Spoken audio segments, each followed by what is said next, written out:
So one of the complaints against organized religion is that it is an institution that has lost its way. This is a church problem, but it's also a broader cultural problem.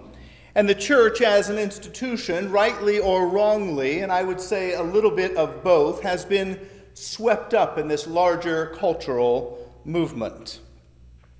And we all know this in a general way, but maybe some of you have studied it in more detail.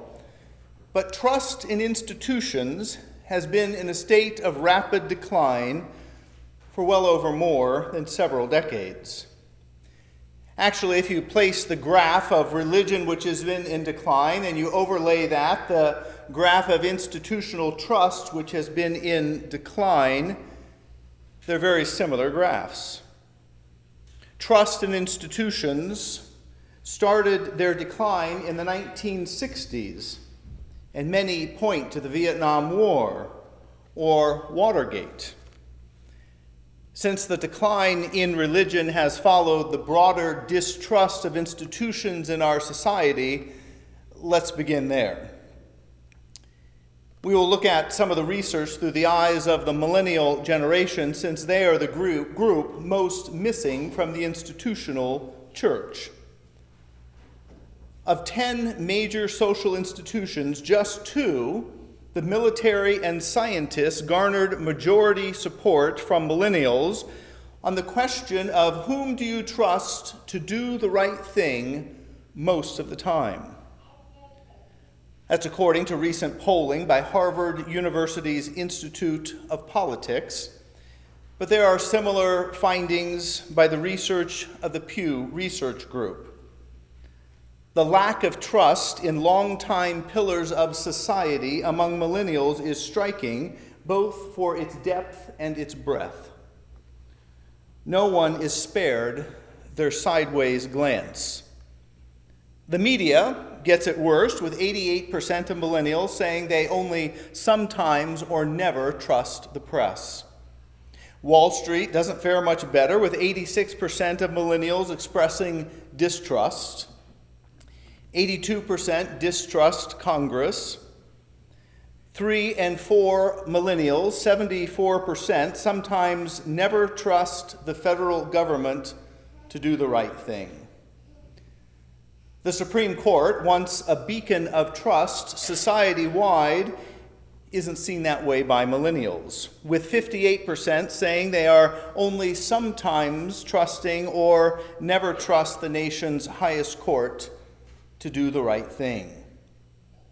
Heck, even local police aren't spared. 50% say they trust the cops only to do or never to do the right thing, while 49% of police trust them all or most of the time.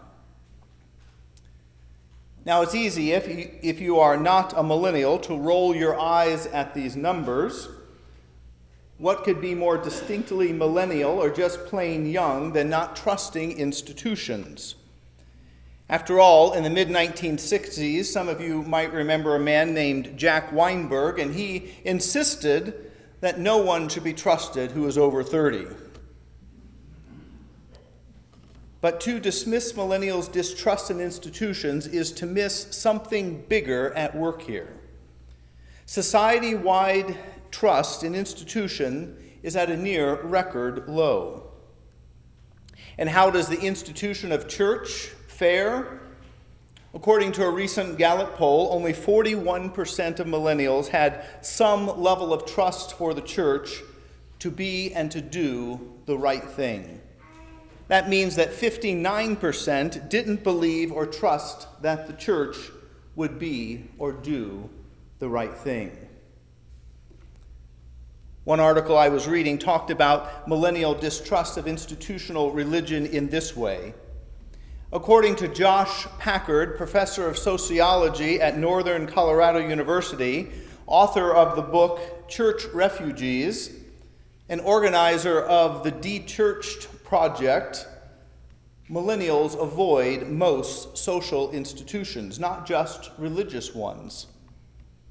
The story, he said, that we're seeing about the church decline is not just a church story, it's a society-wide story, Packard said. People no longer organize their lives primarily through large social institutions, and that makes a major difference in our society, even from 10 to 15 years ago. Nayland McBain explains that 20-somethings today don't have a central enemy. Remember the old adage about a shared foe uniting a group in a common cause? That really doesn't apply to millennials. In the past, world wars or central enemies created a country where people were more committed to institutions. But for millennials, there's very little sense of that permanence. We haven't had a central enemy that people are rallying around, McBain said. She attributes this in part to technology's ability to humanize enemies, share their stories, share their faces. It's not as easy to vilify a whole people anymore. So with religion, millennials are often left asking themselves, what is the role of this institution? McBain suggests that this generation expects churches to be a mechanism for social good. Millennials seem to want to align themselves with organizations that help them help other people, as opposed to rallying against some enemy. But sometimes millennials perceive the church as something more insular, something less tangible, or more wrapped up in its own institutional survival. In many cases, millennials don't know or assume the worst when they ask this question: what purpose does the church serve? So after a little bit of that analysis, I hear two primary questions or concerns. Can the institutional church be trusted to do the right thing most of the time? And what is the role of this institution? So we'll spend a few minutes here in closing commenting on those concerns. Can the church do the right thing most of the time? So it seems to me the right place to begin is, what is the right thing that we should do most of the time? And how would you answer that question? What is the right thing that we should be doing most of the time? Well, remember what we have been in conversation over these last 3 weeks. Millennials think that some of those right things should be not to be hypocritical or judge people or exclude people.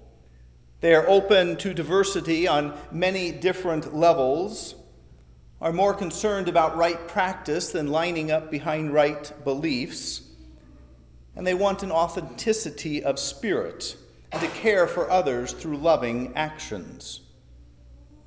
Not all millennials, but some millennials know what Jesus taught and know the values of Jesus, and they expect the church to live up to those values, to practice those things and do the right thing most of the time. Those teachings and values of Jesus revolve around feeding the hungry, befriending the lonely, loving the enemy, healing the sick, visiting the prisoners, helping others connect to God's divine presence, loving your neighbor and seeing humanity and dignity in all people. What are the right things to do? To do the very things that Jesus told us to do. If you remember, a few years back, we read this book by Philip Gulley in the church, If the Church Were Christian. And in that book, he gives expression to what millennials, and I believe others who distrust the church, are looking for.